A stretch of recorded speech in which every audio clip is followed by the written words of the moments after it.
Welcome to our first episode of the Kerbal Space Program Career Mode tutorial. In this episode, we're going to get a basic spacecraft launched, and in doing so, we're going to hit these learning goals that I've outlined here. We're going to get to the vehicle assembly building, which is where we build our spacecraft. We're going to put together a simple spacecraft. We're going to explain how staging works at a very basic level. We're going to launch the spacecraft that we just built together. We're going to find out how just we get our spacecraft back on the ground, safe and sound. And finally, we're going to complete our first mission together. I hope you're excited about this as I am. And as always, please like and subscribe if you enjoyed this video, and constructive comments are always welcome. Okay, so we've just started the game. We started a new game here in career mode. And when you start the game, you should see a screen like this. This is your Space Center. We have some individual buildings here, but the main one we're going to be concerned with is this one, the giant blocky one right in the middle, the vehicle assembly building. It's where we are going to spend a lot of our time and where we are going to design and build our spacecraft. So let's give it a click and we'll start building. Alright, we are here in the vehicle assembly building. This is where the magic happens, where we're going to be spending a lot of our time designing all the rockets and spacecraft we're going to be sending into space. So, when we design our ships, we're going to need three essential things. First is a command pod. This is what controls our ship and where our Kerbonauts sit. Right now, because we're playing the career mode, we only have the Mark 1 command pod, which sits one Kerbal. And we get to it by going over here, clicking on the pods, and then clicking on the Mark 1 command pod. In the future, we're going to have access to bigger command pods and even unmanned pods, but for right now, we're just going to use this Mark 1 pod. And when we click on it, we see that it appears in our field here. And using the right mouse button, we can just kind of sweep around and take a look at it from all angles. Fantastic. So the next thing we're going to need is an engine. Right now, we only have access to one, and we get to it by clicking on the Engines tab, and then we can mouse over and see that we just have access to the RT5 Flea Solid Fuel Booster. In the future, like with the pods, we'll have access to more kinds and sizes of engines and fuel tanks and all this fantastic stuff. But right now, this is the only engine we have, and we need to attach this to our command pod. So what we do is that we click it, and we see here that we have this transparent ghost engine. It's kind of tinged red. And when it's tinged red like that, it means that we can't actually kind of use it. It's not attached to anything. So we have to attach this engine to the command pod at one of the attachment points. And we can see these attachment points because you can see the black and green balls. What we have to do is we just gotta get them close, and they magnetically snap together. And it turns ghostly green instead of the ghostly red. At this point, we just need to click our mouse to make the attachment like so. So technically, this is all we need, right? We've got a command pod and an engine, but we need to remember that what goes up must come down. So let's say you're in your kitchen and you take a drinking glass and you throw it up in the air. It's probably going to shatter when it comes back down and hit the ground, and considering that we are shooting this thing up into the air, it's going to be pretty messy when it comes down. So what we need to do is we need to attach a parachute. Let's click on the utilities and select the only parachute available to us, the Mark 16. Now, in the same manner that we did with the engine, we're going to attach it, but this time we're going to attach it to the top portion of our command pod. And we see it snap, and we click, and there we go. We've just built ourselves a functioning spacecraft. Now that we've built our spacecraft, we need to talk about staging. Staging is how in Kerbal Space Program we're able to control a lot of the systems in our spaceship with just a single button, the spacebar. Staging is just essentially a stack of systems that we group in any way we want, and by pressing the spacebar we activate one group at a time starting at the bottom. If we look in the lower right hand corner of our screen right now, we can see that we have everything in a single staging group, stage 0. These are added by default when we add the parts to our spaceship. What this means is that when we are ready to blast off from our launch pad, when we start the craft by pressing the spacebar to start the first, and in this case the only staging group, both the engine will start and the parachute will deploy. This happens because they are both in the same staging group.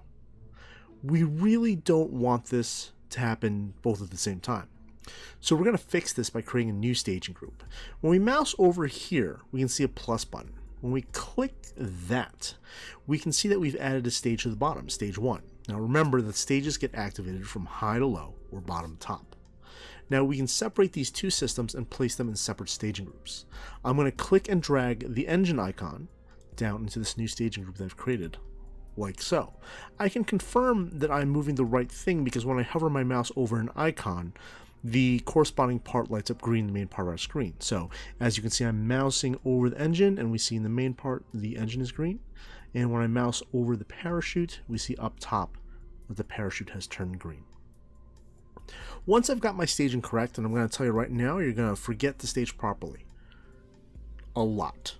I do it all the time. You're going to have many ruined launches. It's just a fact of life. Just remember, always check your staging.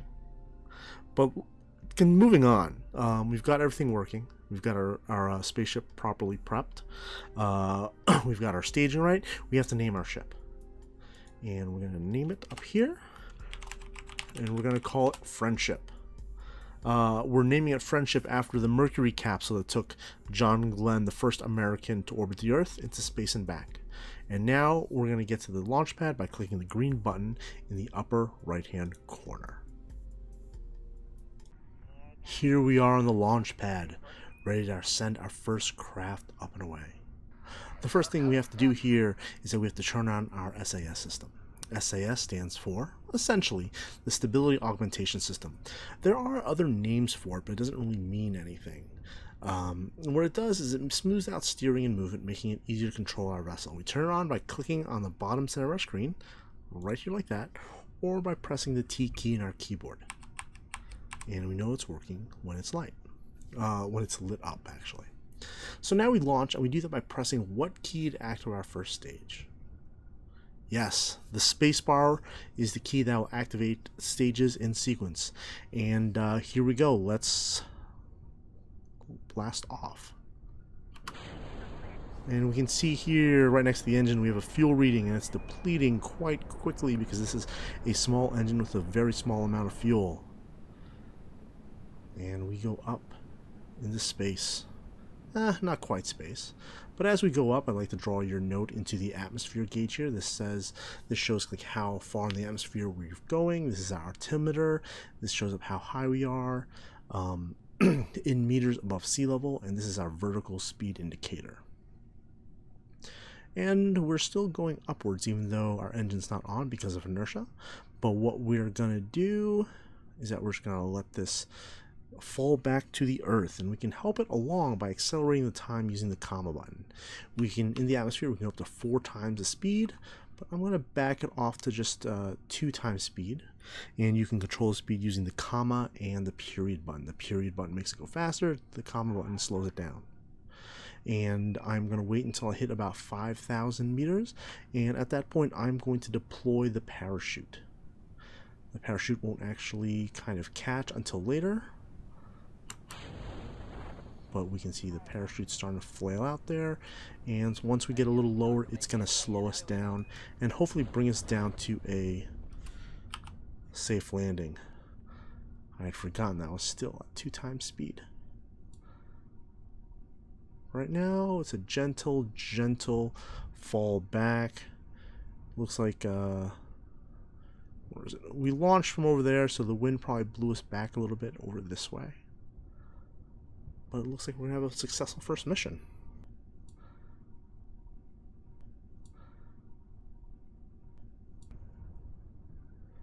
And there we are, we've landed back on the planet.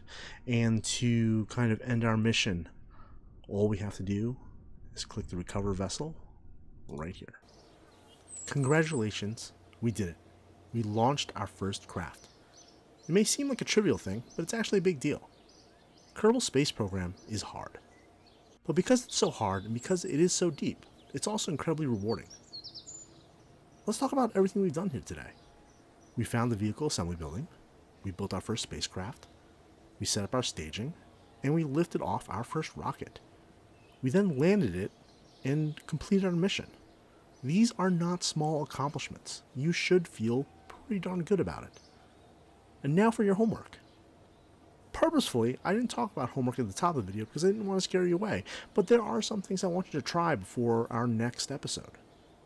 So you can control your spacecraft in flight using the W, A, S, and D keys on your keyboard. I'd like you to create a new spacecraft and try some more launches, and then try controlling your vessel both while under power and while your engine is off. If you crash or land or have some other sort of mishap, or even if you're successful, just hit escape and you can revert your flight, essentially rewinding over your mistakes or successes. I'd like you to do this a couple times and just get a feel for how your rocket maneuvers in the air. And with that, I'd like to thank you for watching. Our next episode, we're going to cover science and research. I hope you enjoyed our first episode, and if you did, I hope that you'll take the time to like our video and to subscribe to our channel by clicking the subscribe button. Happy flying.